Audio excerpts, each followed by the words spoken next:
Bonjour et bienvenue sur les vitamines du royaume depuis Yaoundé, Cameroun. Soyez tous bénis. Aujourd'hui, j'ai un message très réconfortant parce que des fois, Dieu nous demande de faire des choses qui nous semblent impossibles, mais le Seigneur dit aussi dans sa parole qu'il ne demande rien qui ne nous soit au-dessus de nos forces. Amen. Et je vais commencer par quelques versets assez durs quand on les lit. Le premier, c'est dans Première Épître de Pierre, chapitre 1er, verset 15. Il dit, mais puisque celui qui vous a appelé est saint, vous aussi soyez saints dans toute votre conduite, selon qu'il est écrit, vous serez saints car je suis saint. Alléluia. Ça, c'est une parole puissante. Nous devons être saints dans toute notre conduite. Amen. Alléluia. Maintenant, retenez bien ce verset, puis allons dans Jacques, chapitre 4, verset 17, où là, il rajoute une couche et il dit, celui qui sait faire le bien et qui ne le fait pas commet un péché. Waouh! Celui qui fait le bien, qui sait faire le bien et qui ne le fait pas commet un péché. Amen. Mais qui peut être à l'abri de ça? Dans une journée, combien de péchés ai-je commis sans forcément le savoir? Et toutes les fois que je n'ai pas fait le bien alors que j'aurais dû le faire, la Bible dit que j'ai commis un péché. Ah, c'est vraiment quelque chose d'assez d'assez fort, on va dire. Alléluia. Maintenant, j'aimerais que nous allions dans 1 Jean, chapitre 1er, verset 8. Donc, vous voyez déjà les exigences concernant, je ne dis pas le chrétien, mais le disciple. Les exigences du disciple sont assez élevées. Mais maintenant, dans 1 Jean 1, 8, on va encore voir quelque chose de particulier. Il parle de nous ici. Il dit, si nous disons que nous n'avons pas de péché, nous nous séduisons nous-mêmes et la vérité n'est point en nous. Qui peut dire qu'il n'a point de péché? Personne. Alléluia.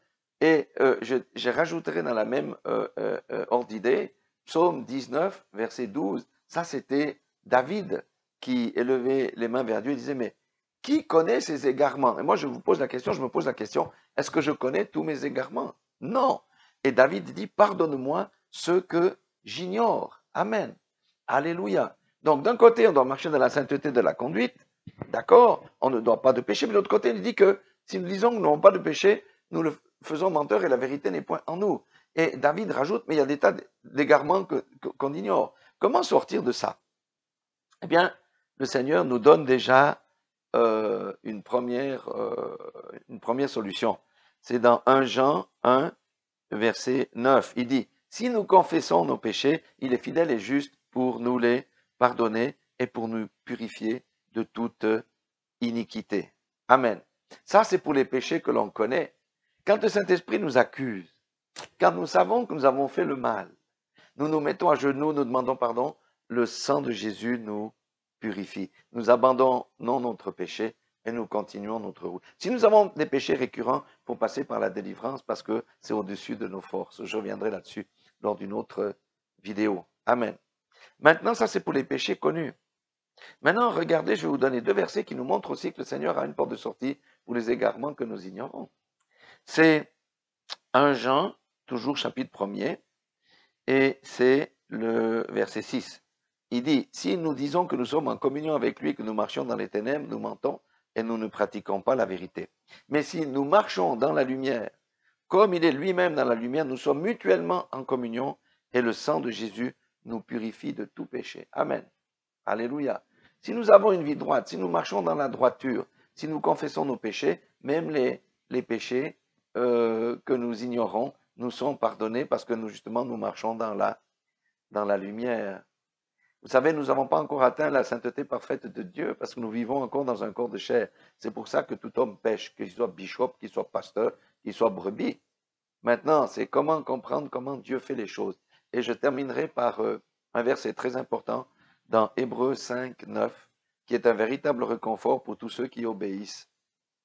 Il dit, dans Hébreux 5, 9, on va prendre 5, 8 d'abord, et il parle de Jésus, il dit, il a appris, bien qu'il soit fils, l'obéissance par les choses qu'il a souffertes, après avoir été élevé à la perfection. C'est à cause de la perfection de Christ, celui-là, disons, qui s'est offert à la croix de Golgotha, hein, c'est ça, être élevé à la perfection. Nous avons la grâce de pouvoir dominer sur le péché et toutes ces choses. Et il dit ici, verset 9, suite du verset 9, partie B, il est devenu pour tous ceux qui lui obéissent. Écoutez bien, pour tous ceux qui lui obéissent. Amen. Ça, c'est le disciple. Le chrétien, aujourd'hui, ça ne veut rien dire. Beaucoup de chrétiens marchent dans la désobéissance. Donc, ça veut dire que le verset ne s'applique pas à tous les chrétiens qui marchent dans la désobéissance. Il est devenu pour tous ceux qui lui obéissent l'auteur d'un salut éternel. L'obéissance, hein, et la sanctification sont étroitement liées au salut éternel. On peut dire tout ce qu'on veut. La grâce à bon marché, là, que tes péchés passés, présents et futurs sont, sont pardonnés, vite à vite, tu iras au paradis, c'est un mensonge. Parce que le salut éternel est valable uniquement pour ceux qui lui obéissent. Mais c'est pas là le point que j'aimerais mettre, c'est le verset 10. Dieu l'ayant déclaré souverain sacrificateur selon l'ordre de Melchisédek. Ça veut dire quoi? Que tous les péchés que nous ignorons, les égarements que nous ignorons, eh bien, Jésus nous les pardonne. Pourquoi? Parce qu'il est le souverain sacrificateur selon l'ordre de Melchisédek. Mais ça, c'est valable, je le répète, pour que ceux qui marchent dans la lumière, pour tous ceux qui obéissent à la parole de Dieu et qui, malgré tout, ne peuvent pas vivre sans péché. C'est absolument impossible de vivre sans péché. Autrement, nous le faisons menteur, comme on l'a vu. Et voyez, le Seigneur nous dit, soyez saints car je suis saint. C'est une sainteté qui n'est pas hors de notre portée, parce que tous les manquements que nous avons encore dans la chair, hein, et dans l'esprit, eh bien, le Seigneur a prévu de nous les pardonner pour autant que nous marchions dans la droiture, dans la justice. C'est ça la sainteté de Dieu pour nous qui sommes encore dans un corps de chair. Et nous pouvons lui dire, pardonne encore moi tous les égarements que j'ignore. Alléluia. Et c'est ça. Et le sang de Jésus nous purifie automatiquement de tout péché si nous marchons dans la lumière comme lui est lumière. Voilà, je trouve que c'est une parole qui est très réconfortante parce que on voit que Dieu exige la sainteté, n'est-ce pas?